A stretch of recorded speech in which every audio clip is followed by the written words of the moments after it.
She handed me the crayon drawing with shaky hands, her small fingers barely able to keep it still. I gave her a warm smile, trying not to alarm her. "What's this, sweetheart?" I asked. Her eyes lifted to mine, wide, fearful, and she whispered, "Mommy said not to show you." I took the paper gently. Simple stick figures filled the page. A woman, a man, a little girl. But the man's face was scratched out. Beneath it, scrawled in clumsy handwriting, were the words, "Bad man. No talking when he's home." Then she reached into her backpack and pulled out a phone hidden in a bright pink unicorn case. "Mommy told me to record you if you yelled," she said softly. "But you never did, so she made me lie." My whole body went cold. My wife was supposed to be on a business trip in Hong Kong. I didn't hesitate. I called 911. I'd had enough. We'd been married 3 years. She was stunning, magnetic, always knew exactly what to say, how to act. Her daughter, though she was always quiet, too quiet. I told myself she just needed time to adjust. But I noticed things. She'd flinch when I walked into a room. Sometimes burst into tears for no reason. My wife would brush it off with a laugh. "She's just being dramatic," she'd say. "Probably misses her real dad." But the signs were there. Her toothbrush was always dry. Her toys untouched. She clung to the nanny more than her own mother.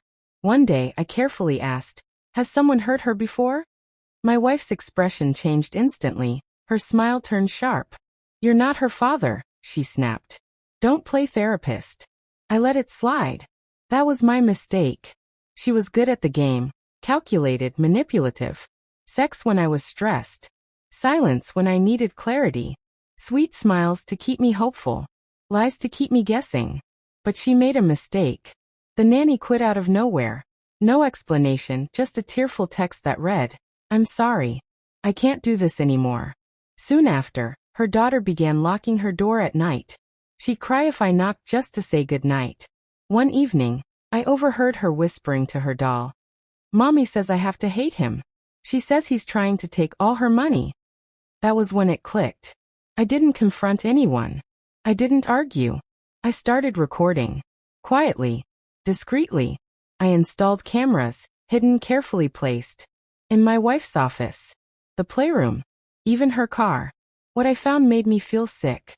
Clips of her instructing her daughter. "Cry when he's around. Say he yells if anyone asks." Text messages to a friend. "Once I have full custody, the house is mine. He'll be begging for visitation." Emails to a lawyer. "Just need a few more videos. I'll claim emotional abuse, get sole custody, and keep the house. He's too stupid to notice." But I noticed. I stayed quiet and built my case. I met with my own attorney in secret. Moved my assets into a private trust. Filed a police report. Sent the videos to Child Protective Services. I waited until she was mid-flight. Then I sat down with her daughter. Calm and reassuring. "It's okay, sweetheart. You can tell me anything." She hesitated.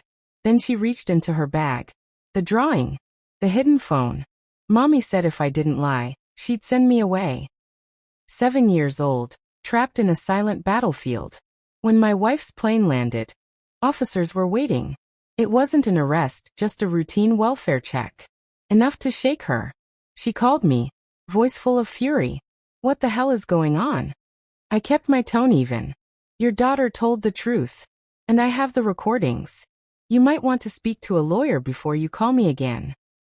There was a pause. Then came the panic. "You bastard," click. I ended the call. Court moved quickly. She tried to work her charm, painting me as distant and cold. "He's never bonded with my daughter," she claimed. My attorney played the videos. The instructions. The threats. The manipulative giggles she shared with her friend. The judge didn't hide his disgust. She lost custody. The house was sold. Proceeds split. Her carefully crafted image crumbled. She tried to ruin me with lies and staged performances. I hadn't wanted revenge, not at first. I just wanted to protect a child. But she used that child as a weapon. Tried to rewrite reality with a smile.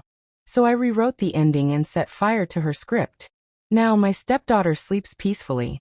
No more locked doors. No more nightmares. She still calls me Mr. sometimes. That's okay. Love doesn't need a label. Just consistency, patience, and honesty. When people ask why I ended the marriage so suddenly, I give a short answer. She lied too many times. But the truth? She tried to use a child to destroy me, and I dismantled her plan, one careful piece at a time.